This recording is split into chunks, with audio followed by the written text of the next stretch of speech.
Welcome back, all you crazy mother lovers. It is Last Call at MacLaren'S, How I Met Your Mother podcast. I am Josh, here with my bro, John. What up, sir? Not much, man. You? I'm excited to talk about some How I Met Your Mother. It's a special episode today. Yeah, it is. This is the quinceanera for our episodes. Technically, that was last episode. Is it? I thought the quinceanera happened on 16. No, it's on 15. Son of a bitch! I had that note written down here, and now I'm pissed. Yeah. Oh man, that's funny. Whoo-wee. So yeah, happy sweet fucking 16 to our episodes. If you guys would like to see a quinceanera, go back and watch or listen to Game Night. That was laughing so hard right now. I got tears coming out of my eyes. But yes, this is the Sweet 16, and I think I think that works better because it's so sweet that it's named Cupcake. So this is definitely the Sweet 16, season 1, episode 16, Cupcake. Yeah, man. We get some more into the story of Ted and Victoria here. Victoria! That's right. I find it interesting that we only get 4 episodes of Victoria before she goes off to Germany. Like and the thing is, she is by far outside of Tracy, like the top pick and we did a poll right here on our Twitter page, and it was overwhelming that it was her, and even Ashley Williams liked the post, liked it, you know what I mean? Yeah. And, well, the funny I think thing she retweeted it too. If you think about it, Victoria's only in 4 episodes in this season, another small handful in second season, and then she's gone. Technically, she would be in at least 5 because she's at the end of the wedding. Technically. Oh, you're right. And do they not show her while she's in Germany? I mean, they do, but that's what I'm saying. Like, they show her a handful of times when she's in Germany. But I'm talking about in season 1. Because there's still a handful of episodes. I mean, either way you look at it, though, it's not very much. Overall, her entire story arc from beginning to finish, when I'm talking all the way through to season 9, she's probably in 15, 20 episodes max. Yeah. But that's more than most of the women in Ted's life. That is true. But when you think about that, and she keeps coming back. Then she come back 3 times, right? Yeah, because there's this run. Then she comes back from Germany, and they try to date a little bit. Then and then the wedding thing. The wedding, Which honestly, I love that they kept bringing her back. Yes, I love that. I have to say, my favorite of them all is the second run after Germany. Okay. Because honestly, I'm not gonna lie, I hate the breakup during the wedding. Yeah, because then you get the whole Klaus angle and all that shit, and I'm like, he is funny. I think it's I don't really find him funny. Tom Felton, I think is his name or something like that. But I love that actor; he's hilarious. Yes, he is hilarious. I don't find Klaus funny. Oh yeah, Klaus is kind of annoying because of it. We'll get there down the road, but when he moves in with them and everything, it's just like this. What is going on here? Yeah, come on, this should not be happening. But we're not here to talk about Klaus. No, we are here to talk about Victoria, specifically this episode called Cupcake, which aired March 6th of 2006, directed by Pamela Fryman and written by the duo of Susie Mammon Greenberg and Maria Ferrari. This is their first episode together. This is Susie's only episode, Susie Mammon Greenberg's only episode of the show. However, she did go on to produce and executive produce this whole show throughout the entire run. Nice. So I'm assuming she just wanted to take a crack at writing, and so she did. And while Maria went on to also write and produce most of the Big Bang Theory after this. Oh, nice. Yeah, she did a couple of episodes, I think, outside of this, but yeah, she went on. She did the Big Bang Theory, which I thought was interesting. So, you know, they may not be big time in the writer's room necessarily of this show, but, you know, Susie big, obviously, in the show behind the scenes as a producer, and then Maria going on to do one of the biggest sitcoms of all time. You know, I think that that says a little bit about their talents there, at least somewhat. I don't know. So the summary for this one: Ted and Victoria must decide the future of their relationship when she is offered a fellowship in Germany.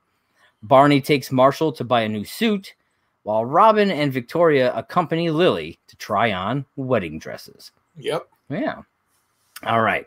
So future Ted starts the episode off saying that good relationships should come naturally. He says things with him and Victoria were uncomplicated, were complicated, were uncomplicated, which was great. They started off really good, you know. They started off really kind of, you know, in a great place. Like he says here, uncomplicated, but it got complicated real quick. Fast. Like we said, she was only on the show for literally handful of episodes before this happens.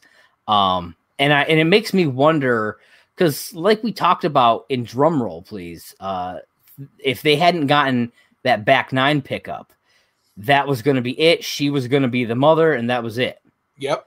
But then they got the pickup, and then just 3 episodes later, they're sending her off to Germany. And it always made me wonder why. Like, they could have ran with her for a while. She could have been a solid run relationship, and then something else could have happened down the line. I always wondered why it was so short-lived. Well, you know what would have been an awesome ending to this season? What? Because they end season 1 with Lily leaving Marshall. Yeah.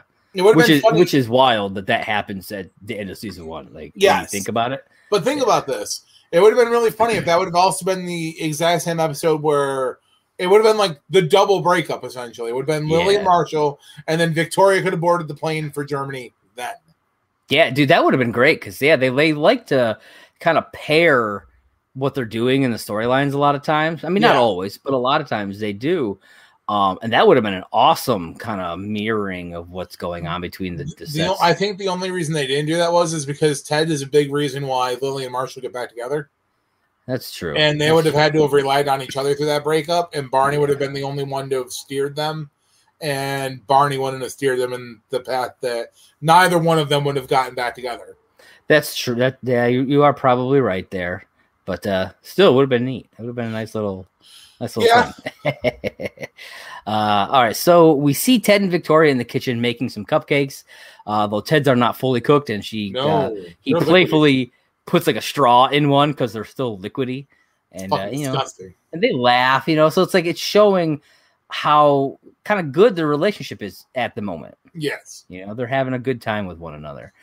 We saw that at the end of last episode, in that last moment with them where she puts the fake vomit on his, in front of his door, and they laugh and kiss, and things seem good right now. Then we see Marshall in the living room, and he's coloring his butt. He is. Because he has a hole in his slacks and doesn't have the money to buy a new pair. So, at this point, Barney comes in. He tells Barney he's got a big interview and that this is his only suit. And this is where we learn that the job is actually an unpaid internship at the NRDC, which is Marshall's dream company to work for, a place that comes back later on in the series as well. Barney offers to take Marshall to his personal tailor, who does the work for a third the cost. I'm really sad, though, because this is a random fucking tailor, because later on we learn that his personal tailor is none other than Dallas star Tim Gunn. Yeah, man. Wait, Dallas star? Wasn't he from Dallas? I mean, I don't think so. He's like one of those, like TLC or whatever, where it's like,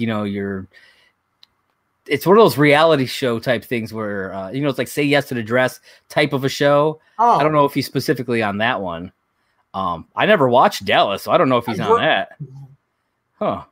You talk about the episode for a second, because now I got to Google search this. Yeah, because if that's the case, I'm pretty sure, but I could be wrong. That's a whole different thing. Hold on. You talk episode, and I'll chime in.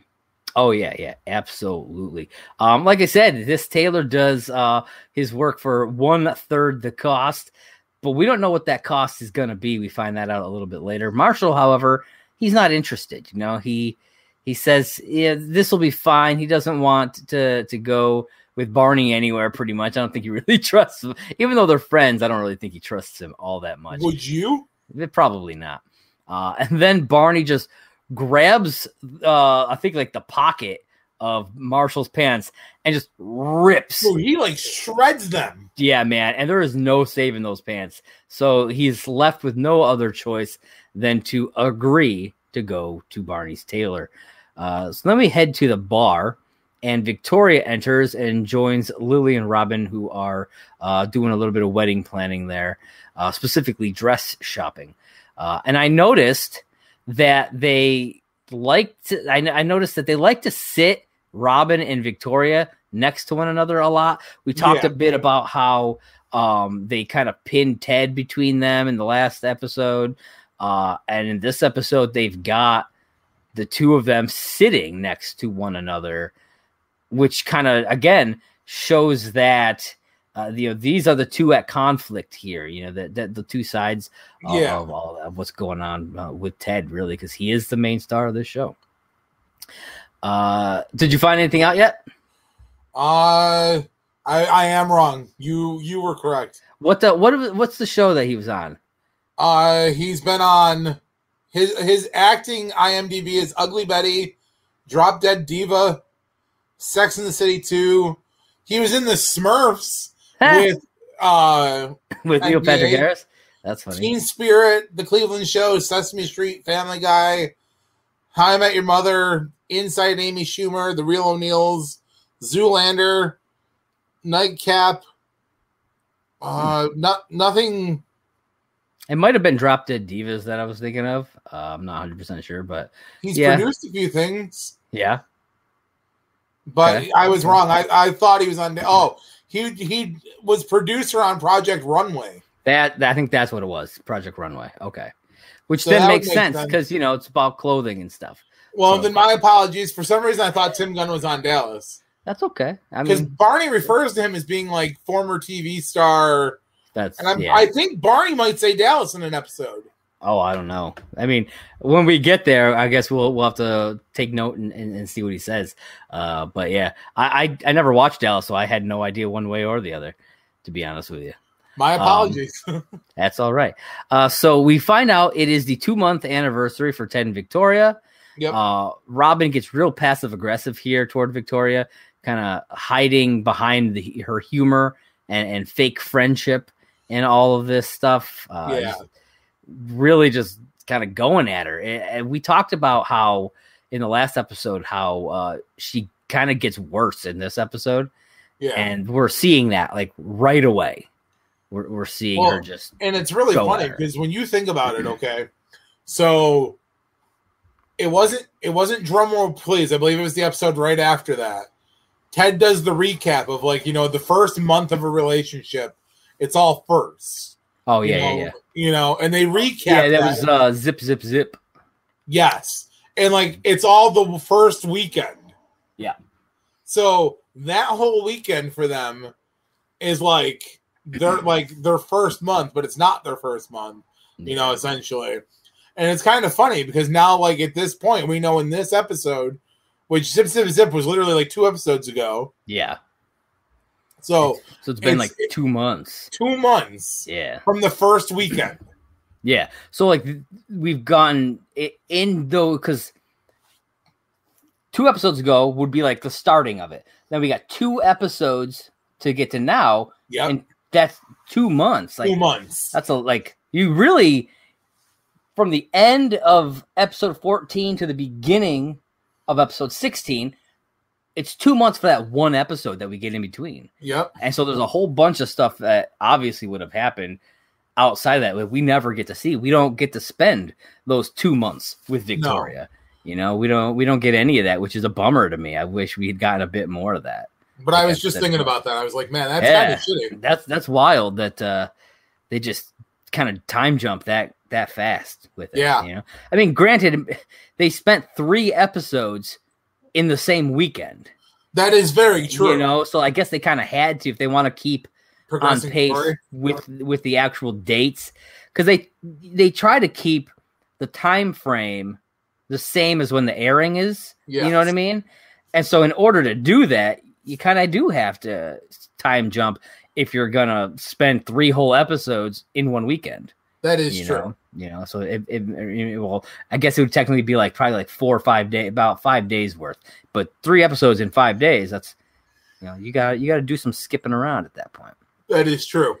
So Victoria notices that they are looking at some wedding dresses and offers to take them dress shopping, as she makes cakes for a lot of the big bridal shops in the area and could possibly get her a discount. Which, yeah, I mean, you take that shit when you can. Yeah, absolutely. Though I doubt she's getting a discount for what happens later on. Just saying. Victoria then gets a call and walks away to take it. Robin, not happy that Lily invited Victoria into their dress shopping day, calling her Punky Brewster at one point, which I thought was funny. A lot of kids, Punky Brewster was a show. You may know it now because I think they're doing it. I don't know if it's out yet, but I think they're doing like either a reboot or like a sequel series. First season's out. Is it out? Okay. Yeah, I watched it. It was actually really good. Is it? It's a sequel, right? Is it continuation? Yeah. Okay. Yeah. It's her as an adult. She's got, I believe she's got 3 kids, and then she takes on a foster. Oh, okay. Well, kids, go and watch the original Punky Brewster. It's the same girl too. Yeah. So that way, that's cool. But that way you will understand the references that happen there. Anyways, Lily tells her that she needs to get over it, which she does. It's like, get the fuck over it, Robin. I'm tired of your shit. Because Lily explains it the best too. She's like, you know, like you're acting like you're not over Ted, but yet you're saying you are. Yeah. So like either fucking, this is that point where either you need to fucking go man up to Ted and be like, look, I'm really sorry that you're dating Victoria right now. I want your fucking dick deep inside me, and I want your loving. Or you need to fucking shut your mouth and forever hold your peace. One way or the other. It's a phrase that the common colloquial phrase of nut up or shut up.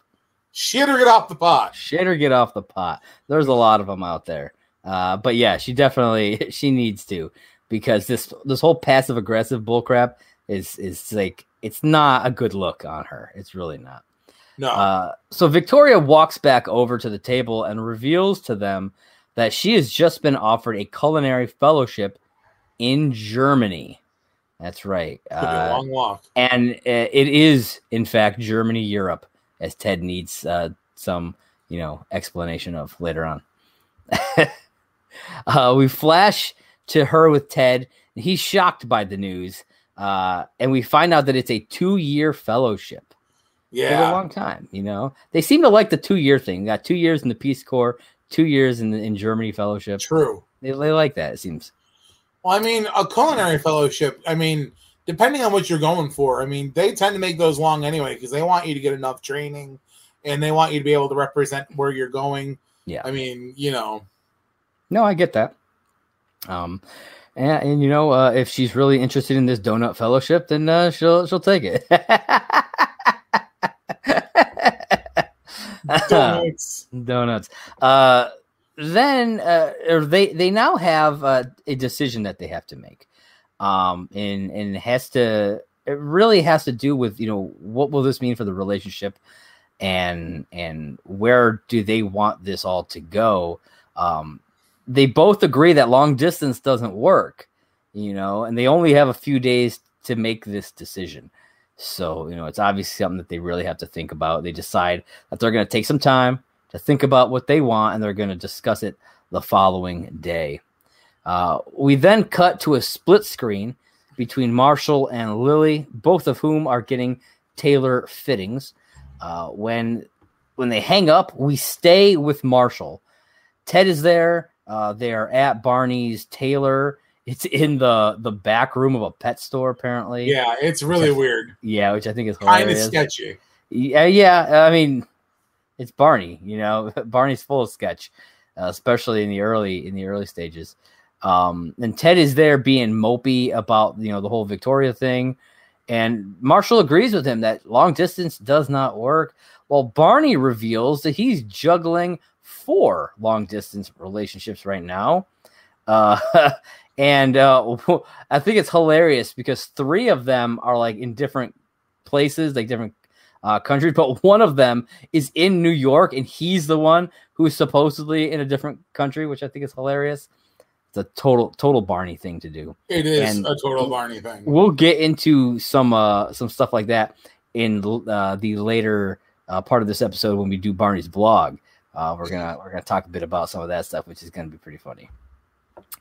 So Marshall tells a story about when Lily was at art school in France and they had to do long distance. She had this like art thing in Paris that she did.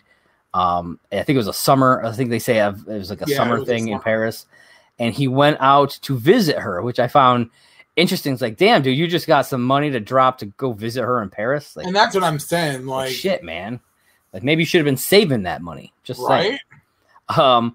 And apparently she had been talking about, as he tells the story, this French guy named Gabriel. And he has like this thin ass mustache, and when he went there to visit her, he got all up in this dude's face and scared him off, essentially telling him to never to talk to Lily again, because he would eat the mustache right off his stupid French face. Dude, it's when I hear this side of the story, and then you hear Lily's side. Yeah, I'm like. Either Lily never mentioned, because he never says if Lily actually mentioned Gabriel. Well, he says that she talks about him, but I'm assuming that means she never clarified that it was a girl in any way. Well, that's what I'm guessing, but I mean, even she says Gabrielle. Yeah, I think when she says it, she actually says Gabriella, and I'm like, how the fuck did Marshall not like? I think he hears what he wants to hear. I think that he was scared and nervous about her being out there in the first place. And then he just hears about this person and for some reason just instantly thinks it's a dude. It kind of parallels with the scene in Eurotrip where Scotty's like emailing who he thinks is a guy, Mike, and it turns out to be a sexy girl from, named Mika. Yeah, Mika. Yep. It's like, okay, like maybe you should actually. And like the thing is like, I don't know. It's just crazy. It's 100% crazy. But continue. But it wouldn't be How I Met Your Mother without a little crazy. That's true. Well, Ted is unsure if Victoria is his soulmate because they haven't known each other for very long. Yet, this fucking dude's over here dropping love bombs on Robin on the first date. Yeah. Like, well, the funny thing is, though, is in the same moment that he's admitting he doesn't know, like, that he loves her, they start questioning, like, well, how much do you really know about her? Yeah. Is she a cat or a dog person? And he's like, well, she's got to be a dog person because I don't like cats. Yeah. Because he says I'm not attracted to cat people. Yeah, and I'm like, I mean, really, dude, come on, get out. You got to get over yourself a little bit. Like, you don't fucking know that. You want that to be the truth. Yes. But that's not how it is. And with that, he decides to call Victoria to ask her if she likes cats. And her response, I love, hate the musical, love the animal. I thought that was great. I mean, who doesn't hate the musical? All those families who sing it in Jersey Girl. That's who. Memory. Yeah. All alone in the moonlight. We're getting movie references galore in this episode. I love it. We are. Just from us, not from the show. So I hope all you fans out there appreciate it. Listen, if you went and saw the shitty ass movie, then I am really sorry that you wasted about 2 hours of your fucking life. Well, I appreciate John. I appreciate you apologizing to me. because I have seen that shitty ass movie. If you want to see a really good representation of Andrew Lloyd Webber's Cats, then you go find the old school VHS. Yes, kids, we're referring to that black rectangle again. Yep. There was an old school recording that they used to like rent at Blockbuster. I know, kids, another reference you don't understand. Yep. Blockbuster was a place you used to go and rent movies before streaming devices. Yep, you'd have to walk in, find a movie on a shelf, and hope it was in stock. Yes, and then you would pay a few dollars, and then you would take it home, but then you would have to bring it back. You could not keep it. Yes, because you had to rewind the tapes. That's right. You can't just pop it out like a DVD. But yeah, there's a really good recording of Andrew Lloyd Webber's like stage show that they like did a really good job at like making it look good for the recording. Yeah, I've seen that. That was the first time I ever saw Cats. Right. And it was the last time I ever saw the stage show. I didn't care for it. But, you know, me being a movie guy, I was like, well, you know, sometimes you just got to watch a shitty movie. So that I would just like to point out that I am truly appreciate I am the musical person in our friendship, you know, romance, whatever you want to call it. And yet I have not seen Cats. Yeah, well, I mean, I need to stay away from that train wreck. Sometimes I like to torture myself with a bad movie so I can truly appreciate the good ones, John. Oh, I did that once. It was called Gone in 60 Seconds. Oh, you son of a bitch. You son of a bitch. I'm sorry, folks. This is the very last episode of Last Call at McLaren's. I hope you've enjoyed the last 16 episodes, but I am done. Oh, man. Anywho. Here we were now? Yeah, so like I said, Ted calls Victoria. She says that she likes cats. He gets all mopey again about it because he doesn't think he can fall for a cat person since he's a dog person, which we learned that I think in the pilot when he's talking about Robin, how she's a dog person. Marshall tries the suit on and he loves it. Barney tells him that he should come and work for him. At this point, we don't know where Barney works. We don't know what he does. We don't learn that for a very long time. No. But before, I don't know if we even ever find out where he works before he works for G&B or becomes, because I don't know what the hell the place was before it becomes that.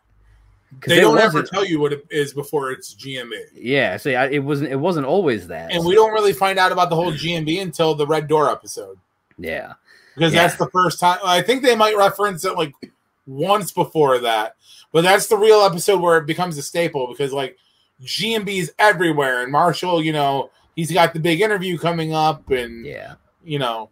Yeah, that's true. And again, for those of you who are watching and don't understand what we're talking about because you've never watched the show, why the fuck are you listening to this? Yes, spoilers galore. I hope you've seen it, because otherwise, if not, I hope that spoilers don't bother you. I hope they only make you want to watch it more.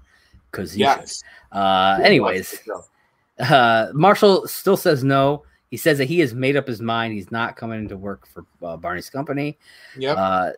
Ted says the same thing and says he's gonna go and tell Victoria to go. He said he's going to tell her to go. Because that's the right thing to do. He's also made up his mind, just like Marshall, and he's going to tell her to go. I think it's mainly because at this point he thinks that she's not the one, you know? The whole cat thing, I think he's in his own head about it, you know? And he knows deep down, telling her to stay would be like trapping her. That's true. But he also has this like very specific view of what he thinks the one is. Yes. You know, and it kind of is what Robin is. And I think that's why he holds on to it so hard, you know, because deep down, that's who he wants. And so he doesn't want to compromise and say, well, cat people are okay too, because that means that he could accept somebody other than Robin. Well, the thing that makes me laugh about it is he asked her if she likes cats. Yeah. Not do we have to own cats or a dog. Yeah. You know, like there's a possibility. Like maybe she likes both. Maybe she likes both. He doesn't. He's not like, do you like cats better than dogs? Because maybe she likes cats, but she likes dogs more. He doesn't know. Right? He's just jumping to a conclusion here with little information. Yeah, and that's Ted for you. That is definitely Ted. So later that night, Ted and Victoria meet up for dinner. She hands him a cupcake. He looks at it, and in that moment, changes his mind and asks her to stay. Then we kind of rewind, just like a VHS tape. Yep. And we go back to the scene with the split screen between Marshall and Lily from earlier. But this time we stay with Lily, and we get to see what's going on with the girls at the same time. The girls' day. So Robin suggests looking at some dresses from up front, but the lady who works there says that they're a bit out of Lily's price range. This pisses me off. Dude, this was so fucking you don't rude. know what their fucking spending limit is. Yeah, exactly. Like, this is that whole what is it? Pretty Woman? Yeah. Is that what it is, right? Yeah. Where it's like she gets judged and then she goes in there and fucking like drops some knowledge on their asses. It's like, come on. Like, I can honestly say, as somebody who recently just did wedding dress shopping with his little sister, the people who helped us were very professional, very open to helping her. And like, there was a point when she was worried about trying on a dress because she was afraid she wasn't gonna have enough money for it. And the lady was so sweet and goes, I can help you guys. She's like, let me look up this price here. Let me double check this. Let me cross-reference here. If I would have walked in and the first moment they would have looked at me, because I walked in blue jeans and my Brody Lee t-shirt, had they been like, no, you probably can't afford any of these dresses, I'd have been like, fuck it. We're taking our business elsewhere. Yeah. Yeah, I don't blame you at all, because I hate when people assume like that. Because it's like, okay, maybe like in a normal circumstance, she wouldn't be able to afford that. But who are you to say that she hasn't been saving for the last decade? Yeah, for a wedding dress, and has saved up the $8,000 that this wedding dress winds up being. Or you know what we come to find out later on about Lily. How do you know she's not going to charge you up to like 13 different credit cards? Yeah, exactly. Like, if it's something that she wants and she can pay for it, like, why aren't you just trying to sell it? Like, don't be like, I don't know. That seems counterproductive to me. That does, because it almost seems like that's going to ruin a sale rather than be, like you said, it's counterproductive. Yeah, because she falls in love with it and says, you know what? I'm going to find a way to afford this dress. Oh, boom, there you go. You got a big old sale. Before she even has a chance not to be able to. Yeah, we'll get there. During this, they are drinking some champagne, eating some cake, which I'm assuming Victoria made and brought with. Because they never actually tell you that. Yeah, it's her thing. So, because she says that she makes the cakes for a lot of these bridal shops. Yeah. So I'm assuming that she just made this cake and I guess brought it with them to just eat a giant cake. But it's a chocolate raspberry cake, and that fucking thing looks good, man. I want to eat it. I want to eat it so bad. There's a lot of things that I want to eat, but that's a different story. I was going to make the joke. I was trying to be nice. Robin asks Victoria what she plans to do about her, and as she puts it, a donut fellowship. Lily not happy with Robin's snarky attitude. She told her to put a cap on it, man. She's not doing that, so she's not happy.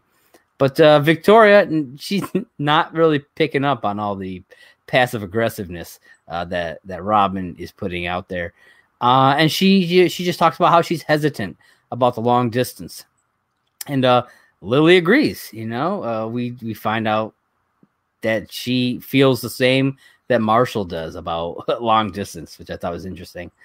Victoria then says that she thinks Ted might be the one, and Robin, of course, trying to convince her to go to Germany, but it's Ted, it's Ted, John. It's Ted. Come on. Teddy Westside. Teddy Westside, Dr. X, all that good stuff.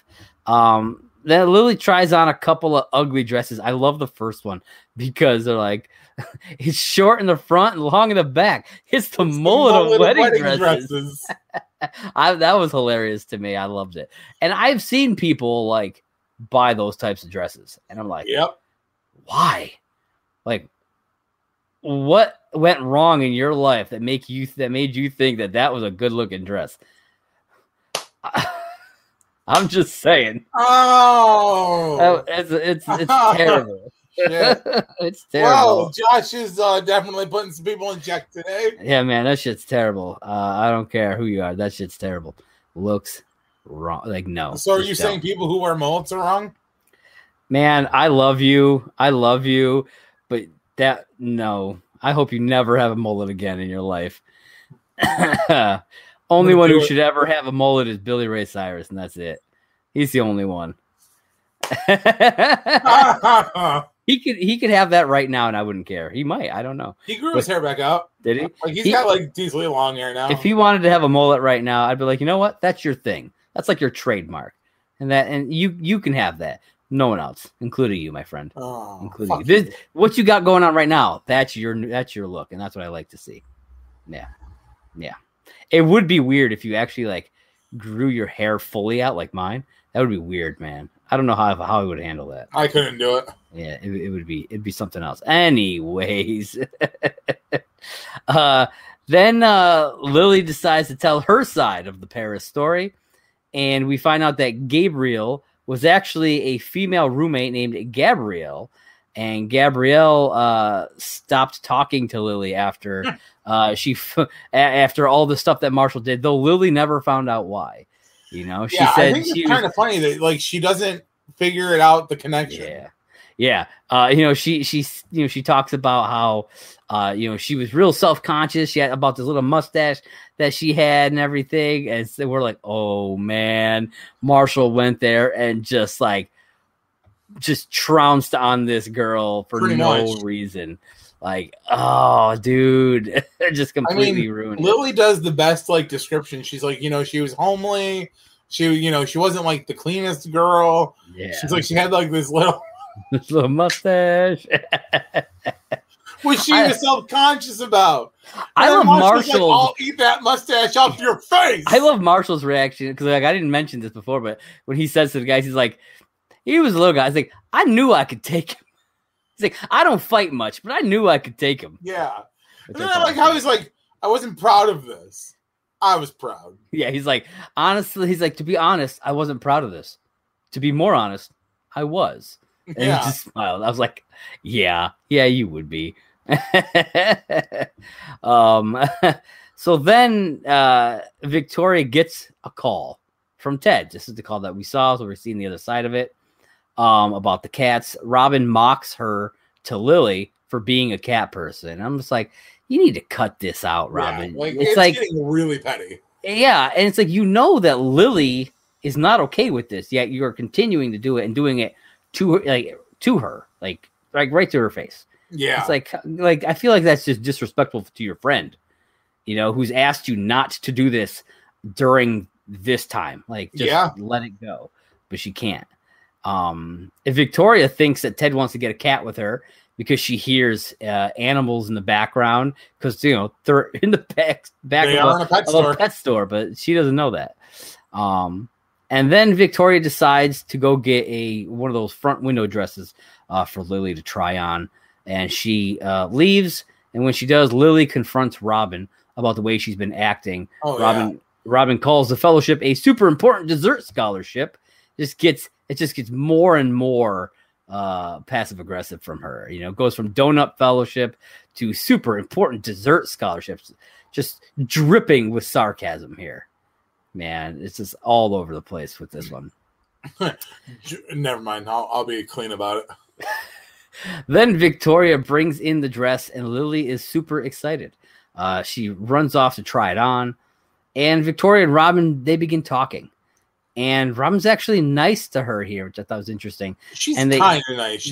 They kind of almost even seem like maybe they'll become friends, because Robin starts to almost like understand her, and kind of almost understand, like almost kind of gains like a kinship with her. It's weird that it happens so quickly here, but I don't know.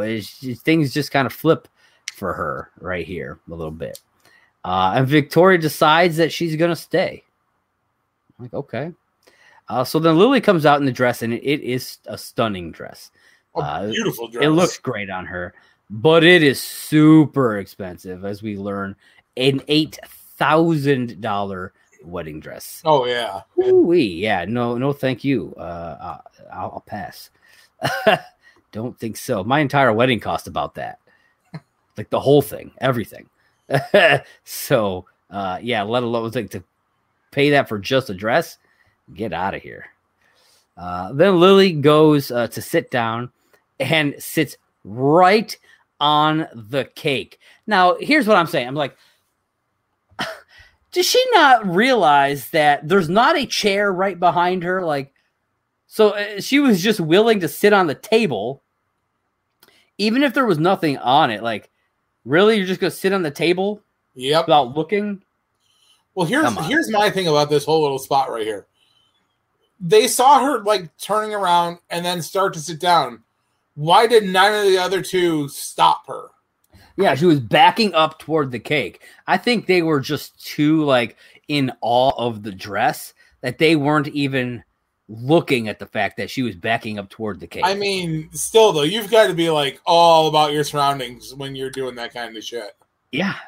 And it's not like it was just like a basic, white frosting cake that, you could probably get it out and not notice a lot of it if it did stain a little bit because it's white. No. It's chocolate and raspberry, two things that do stain. Pretty well, and especially the raspberry. And so and to make things worse, she gets up and then rips the dress. Ripped it. So like, even if you could clean it, now it's ripped, and who knows if you could fix that? I have no idea. Just completely, essentially destroying the dress. And she says that she'll have to pay for it with her credit card. Which is the first reference to her multitude of credit cards that she has. That comes back later on. Because she's obviously got enough credit cards to cover an $8,000 dress. She has enough open credit at this point. Yeah. I'm sure this doesn't help shit later on down the line. But. Oh, yeah. I'm sure. But at least this is the one time where, she does admit to Marshall that it happened. Yeah. Unlike a lot of the other stuff that she's been charging on those cards that we find out later on in the series.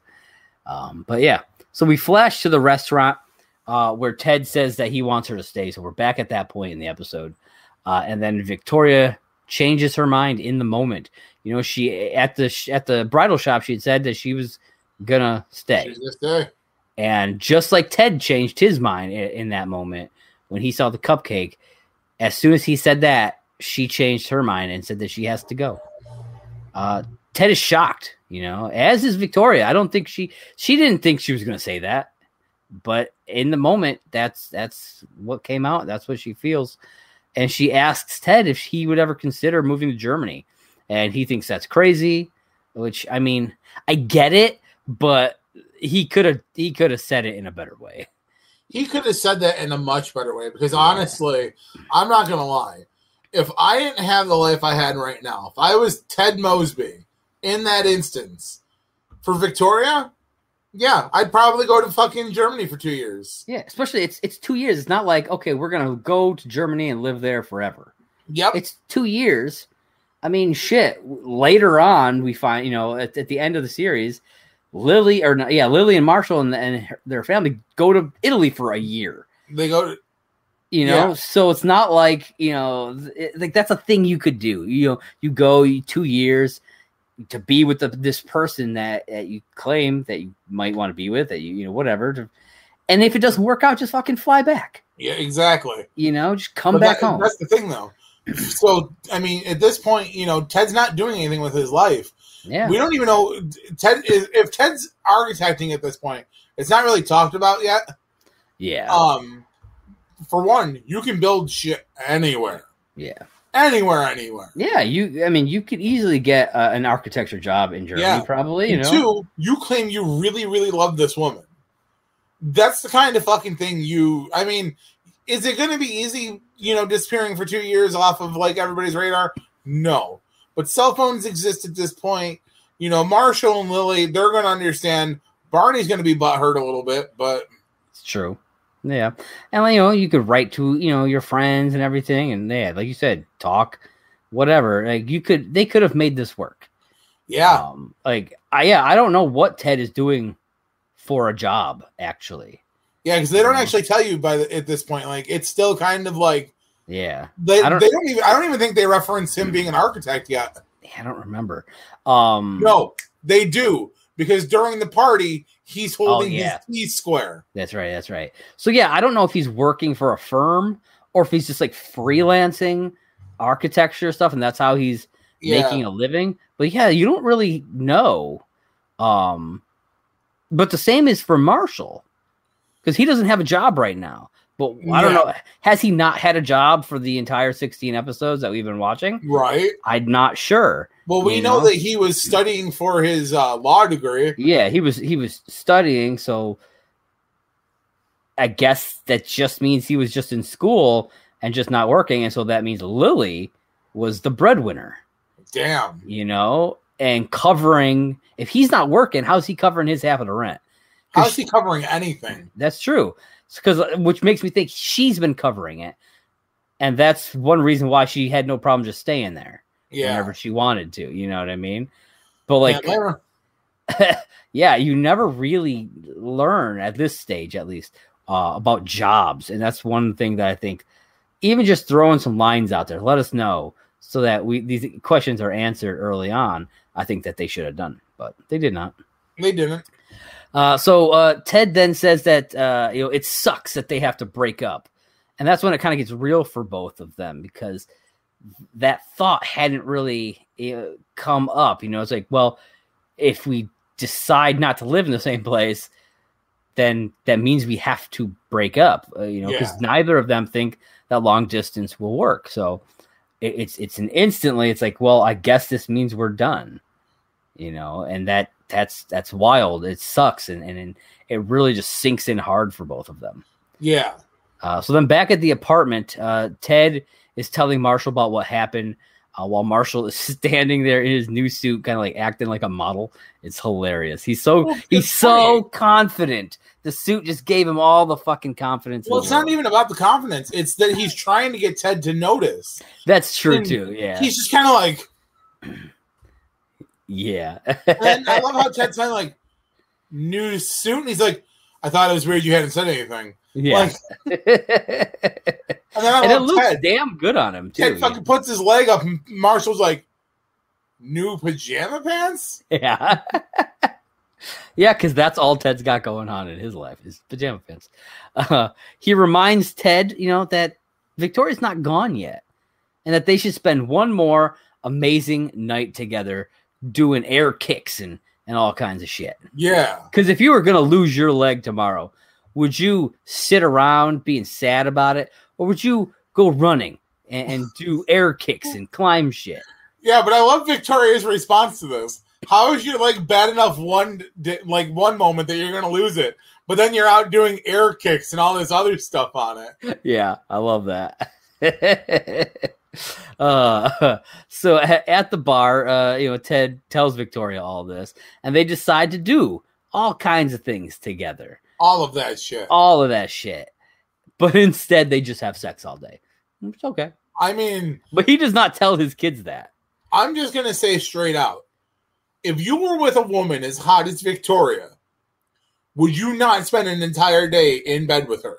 Yeah, I mean, if that was the last day, yeah. It's like, I don't need to... This buffet is open. I don't need to do air kicks. Air kicks are overrated, folks. I will do an air kick after a day of sex. There you go. That's what... You can go and do a bunch of air kicks to, get your, your muscles back from laying in bed all day. You don't want to be atrophied from laying in bed all day. Right. Yeah, So then we flash to a different time at the bar with Lily and Robin. Robin tells her that she needs to tell Marshall about the dress. Lily says she's going to wait until he does something stupid instead. Then she could just kind of slip it in there. Yep. Marshall and Barney are also there. Marshall brings over some beers, and Barney brings up the job offer again. Then he hands Marshall his tailor bill for the suit. And the bill is $4,000. Yep. And that's the 1/3 price. Because apparently it's a $12,000 suit. I mean, it's kind of funny the way Barney plays it. He plays Marshall like a fiddle here. Dude. But here's the thing that I'm like, a $12,000 suit that came out of the back of a pet store.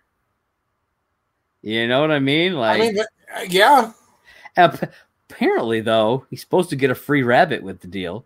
I mean, Barney mentions that earlier in the episode. He does. So I hope Marshall got his free rabbit. But you never see the rabbit. You want to know why? Because it probably got fucking killed. Oh, I thought you were going to tell me that the rabbit killed itself.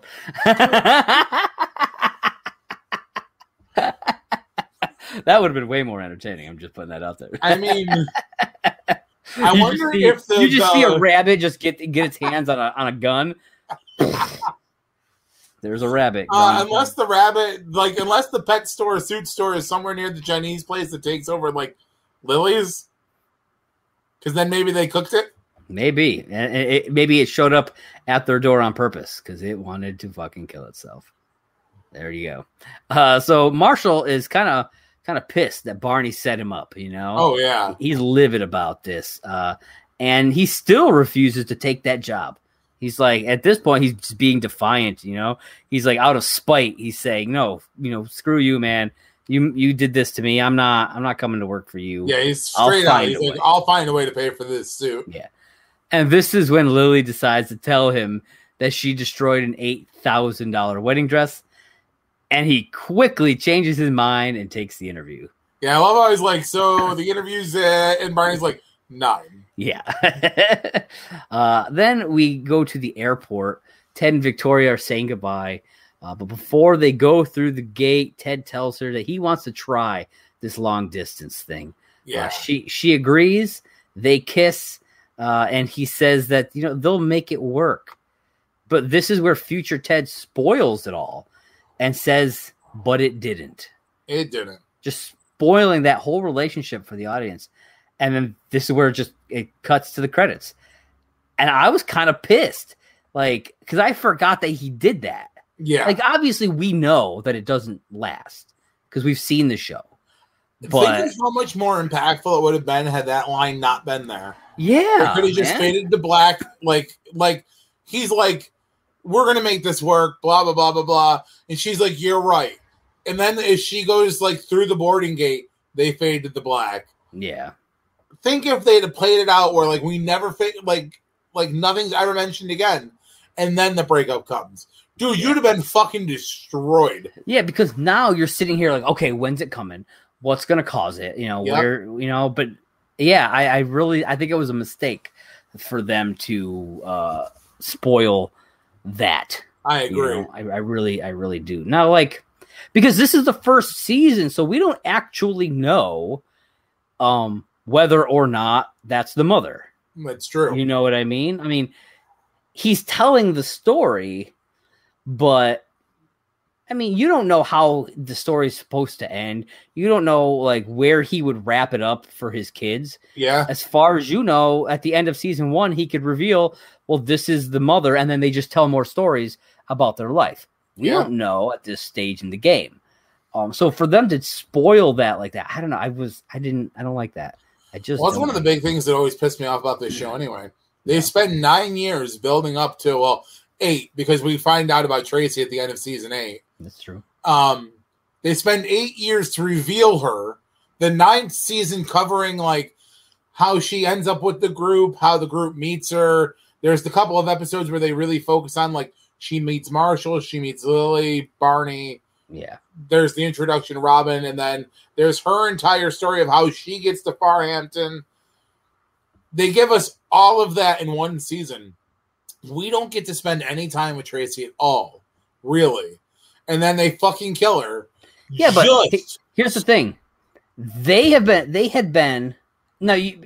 Most people, including myself, didn't pick up on it while watching, but they had been foreshadowing her death for like 2 or 3 seasons prior. Yeah. Yeah. Like they were setting it up and trying to get people ready for it without just coming out and being like, yeah, she dies. Yeah. They've been trying to get you ready for it. And some people just didn't see it. No. Well, there's an episode specifically in season 9 where it's the episode where Robin finds out her mom's not coming to the wedding. Mm-hmm. No, is it that episode? No, because is it that one? It might be that one. I don't know. I think it is that one, but I think it's like future Ted was talking to Tracy, and he's like, yeah, and that's when like her mom said she wasn't going to be able to come to, and she's like, wow, what kind of mother wouldn't come to her own daughter's wedding, or what kind of mother wouldn't be at her own daughter's wedding? And Ted starts to cry. Yeah, and I'm like, oh, come on! But they do it even before that. I know where he shows up at her door. Yeah. 45 days before they meet. Yeah. And he's just like, just to spend even 45 more minutes with you. Yeah. And it's like that right there. He's telling us that she's dead. That's what's happening there. And I'm pretty sure it happens a couple other times throughout the series, like small stuff. I'm sure it does. Yeah. But like I said, the thing that just really upsets me is like, I really wish we could have gotten like season 9 ends. She's dead. Done a season 10 where it's like Ted and Tracy just doing their thing. Yeah. And it's going to make me cry, so I'm going to try to really hold in this emotion. It really bugs me that he finally gets to be with someone as amazing, loving, and understanding of his character is Tracy. Yeah. Just for her to fucking die. And he turns around and is like, well, kids, that's the story of how I met your dead fucking mother. Now, do you mind if I go fuck your Aunt Robin again? Because I really need to fuck her. He never asks them that. No, but that's exactly what the story is about. Yeah, but he doesn't even know that. Because he isn't allowing himself to know that at the end. I know, but it's just... The kids are the ones who are okay with it and tell him it's okay, that this whole story has not been about Mom. And he's like, what are you talking about? This whole story has been about Aunt Robin. And he doesn't want to admit that yet because, one, he probably doesn't think that it's right. And two, he probably just in general wasn't ready to admit that to himself yet. True. I think the thing, like, I don't have a problem. I mean, obviously, we're jumping so far ahead, but whatever. Well, I'm sure we'll talk about stuff like this for the next 4 years of this podcast. But I don't have a problem with them ending it the way they did. I have a problem with just not getting the chance to spend more time with her. Yeah. I just would have liked more, like meet her at the end, like, instead of having all of that stuff and where she dies and everything at the end of season 9, we get a 10th season. So like we get all that stuff with her. Okay. Yeah. Through, the meeting and everything, we get some of the foreshadowing for the wedding. And then we get a season 10 with her in it. And they can do stuff. Really cool. And then they could have ended it that way. And it would, but the problem is if they had done that, it would have pissed people off more. That's true. Because then you would have really had an emotional connection to Tracy. There's a way they could have done it and still made it better. So have her come in season 9 the way they did. Season 9, she's introduced. It's all this hoopla. Instead of killing her in the final couple of episodes and like Ted goes back to Robin there, they have season 9 end normal. Like Ted and Tracy are officially together. Season 10 picks up with them like doing their thing. The mid-season finale, she's sick and in the hospital. Yeah. They come back, she's died. Like, you don't even give her an on-screen goodbye. You have Ted in the hospital with her, and when season 9 comes back from its mid-season break, she's dead. They're doing the funeral, they're doing the goodbyes, and then the rest of the season is how Ted is dealing with her death. And how maybe like how Robin helps him get through it. Because like then it Robin could rekindle that. Him. Yeah. And then at the end of it, like he's wrapping it up with like, and that was how I met your mother. See, that actually would have worked really well because you would have gotten all that time with Tracy. You would have been able to grieve with him as she died and then seen how Robin and him truly should be together. Yes. You know, and that I probably could have been more on board with instead of the way they did it. Yeah. I think I just have such an issue with it because of like, you get such a short amount of time with her, and you're like, in that short amount of time of like the half a season she's really in, because she's not, I know she's in the whole season 9, but it's like bits and pieces. Yeah. And then like you get her for like 2-3 episodes. Yeah. But it's like, you get her for that little amount of time, but you grow to love her so much. And then they're like, yeah, she's dead. Like, and you're just like, wait, what? Like, okay. I mean, I knew that was coming though, even the first time I watched it. I know, but still. So like I said, a lot of people didn't catch it coming, didn't figure it out. And so we're really taken off by it. Like, I get that. I totally get it. Yeah. Thankfully that didn't happen for me, but I get it. I understand why people don't particularly. That's why I never try to tell people you're wrong for not liking it. Yeah. Because I get it. You know, I happen to be okay with it. I like it, but I understand why others wouldn't. So totally get it. But now that we've talked a lot about, how this show ends, let's talk about the episode that we just watched a little bit. John, what are your overall final thoughts on Cupcake? I mean, it's a good episode. Considering it's the start to the breakup of Ted and Victoria, it kind of upsets me a little bit. I mean, obviously, I'm Team Victoria all the way until Team Tracy, because yeah, I don't have a way to link her initials. I was going to try to do the TM, and then I was like, no. But I'm Team Tracy. I love her. Like, I mean, obviously, her umbrella. You can't spell team without TM, John. I like that. I mean, the show doesn't exist without Tracy.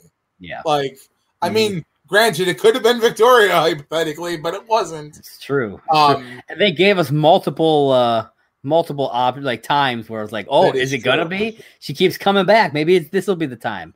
So, like I said, this episode overall, like, I like this episode. Yeah. It's a good episode for, like, you get to see, like, the struggles of Marshall and Lily and Barney's, like, creepy fucking hookups all the time. Yeah. But overall, it's just a good episode. Yeah. I like this one quite a bit. So, that is season 1, episode 16, Cupcake. Now it is time for the thing that we do every episode, Barney's blog. Barney's blog. Right. Yeah, that's right. Suit up, bitches. I need to make a little like a little soundbite. Just saying, suit up, bitches. Maybe I'll see if I can just get some sound bites of him saying suit up a bunch of times. That would be kind of cool. Anyways, so for this edition of Barney's blog, we have an entry titled Launching 1,000 Relationships. Oh, boy. And this aired, this was posted Tuesday, March 7th, 2006 at 11:41 p.m. And what it does, it kind of goes through, Barney's thoughts on long distance relationships. He has a little pro con list here. Which is funny because like there's a bunch of pros. There's actually no cons. It's just one bullet that's got question marks and that's it. His pro list says guaranteed sex, save money on constant dates, vastly diminishes chance of getting caught in bed with her friends, easy to break off via telegram, offers I'm in a relationship excuse if ever caught in a room of horny heifers, exposure to new languages and cultures, and chicks dig dudes with girlfriends. Fair. Yeah. And so then he goes through and he talks about how because like the very first bullet in that says guaranteed sex. And so he makes this this line graph of number of long distance relationships versus number of guaranteed sex partners. And it's just like a 1-for-1 line that just goes continuously up, because to him, it's like he said, it's a guaranteed sex partner. So for every long distance relationship you have, that's more people that you get to have sex with. That is true. And then he talks about how it can be difficult if you have all these long distance relationships going on. He says even if you're only maintaining like 5 or 6 of them, it can be difficult. So he recommends keeping track of the like backgrounds and the ground rules in like a spreadsheet. And then so he has his spreadsheet. It says here's an excerpt of the one that got me through the first quarter of 2006. Now in the episode, he talks about 4 different girls that he's currently in a long distance relationship with. Only one of them is on this list. Oh, wow. This is a list of 7 that he's got. Only one of them is on this list, and the one that is on the list is the one that lives in New York. Oh, okay. Which I think is funny. So we've got Tiffany with an I. So he's got their name, then pet name, where she's from, where she thinks he's from, where they met, and then some like notes for each person. That's fucking smart. Right? So he's got Tiffany. Her pet name is Snooky, which I thought was funny. She's from UC Davis, which is, I'm assuming, a college. I think UC is University of California, maybe? I don't know. She thinks he's from Israel, where they met at Oktoberfest, and his notes for her: thinks I'm in mandatory military service. Do not call till 09. Huh. Yeah. So then he's got Joanne, pet name Cookie. So he's got Snooky and Cookie. She's from Chicago. He's from South Africa in this one. They met on holiday in Barbados, and he told her that he was a pirate. Nice. Yeah. Then Sadet, no pet name. She's from Stockholm. He's from Houston in this one. So he's still from America, which I think is funny because like there is another one. There is a couple others that are from America, and there are some that are international. So I think it's a nice little mix. He met her, says first class lavatory, meaning like on a plane in the bathroom. Yeah. And he put down for notes, just put down space program. I don't know what that's supposed to mean, but okay. Like maybe he's in the space program. Maybe. I don't know. Kelly S. Her nickname is Pookie. She's from Toronto. Those Pookie names. Yeah. She's from Toronto. He's from Isle of Man. I don't know what that means. They met at a baccarat table at the Foxwoods, and he said his notes say use a British accent, North Midfordshire. So he has to do a British accent for that one. Then we've got Carolyn. It says Carolyn and then in parentheses line, so he's not sure if it's Carolyn or Caroline. Oh, okay. No nickname, from Portland, Maine. He's from Austria in this one. They met at her aunt's funeral. And it says, notes, peanut allergy, dead ant. Then we have Hannah, who nickname is Muffin. She's from Dresden. He's from Shreveport, which is in Louisiana. They met on a Kenyan safari, and his note is gets carsick. And then we got the one that he does talk about in the episode, Kelly R. Her nickname is Puddin' Pop. She's from New York. Remember, he says she's from like 34th Avenue or whatever. He's from Killarney because he's a humble sheep shearer from Killarney. They met, though, at laser tag. That's why great. This humble sheep shearer from Killarney is in New York playing laser tag. I have no idea. He also he put down for the notes, have also wooed her as own twin brother Samson. Oh my God. That comes up in another fucking episode. Yeah. That's why I saved that one for the end. That's really fucking funny. I thought that was hilarious. So yeah, that is Barney's blog for this episode. John, let everybody know where they can find you. Well, you can find me down here on Twitter. It's Simply Sane J1. It's the corresponding Twitter to my corresponding podcast for Simply Sane with Jay, the Not Your Mama's podcast. That's also, don't forget to go and check out the corresponding blog to that. That's right. I'm sure by the time you guys get to this episode, I'll have a few more blog entries up there for you guys to read. Because like Barney, I'm fucking legendary. Boom. Josh, where can these people find you?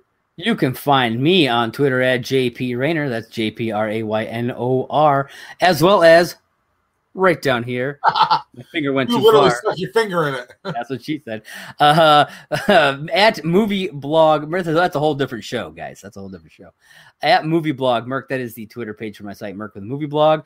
If you're watching this on video, you're watching it on the Merc with Movie Blog YouTube channel. So be sure to hit that like button, smash that subscribe button, click that little bell, so that we get all the notifications, that you get all the notifications, actually. I don't get it. You say we don't get the notifications? No, just you guys. You get those notifications every time we drop a new episode. And you'll be sure to check us out on Twitter for this show at Last Call HIMYM. That's Last Call HIMYM. You know, we'll talk about whatever you want. You know, you want to talk about pineapples? You want to talk about cupcakes? You want to talk about goats? We're here for it, guys. You want to talk about ducky ties? Let's do it. Come on. I want to hear it all. But yeah, be sure to check us out there as well and follow us on Twitter. So, I don't think I have anything else for him. John, what do you got for him? Well, you guys don't have to go home, but you can't listen here. That's right. Catch you next time.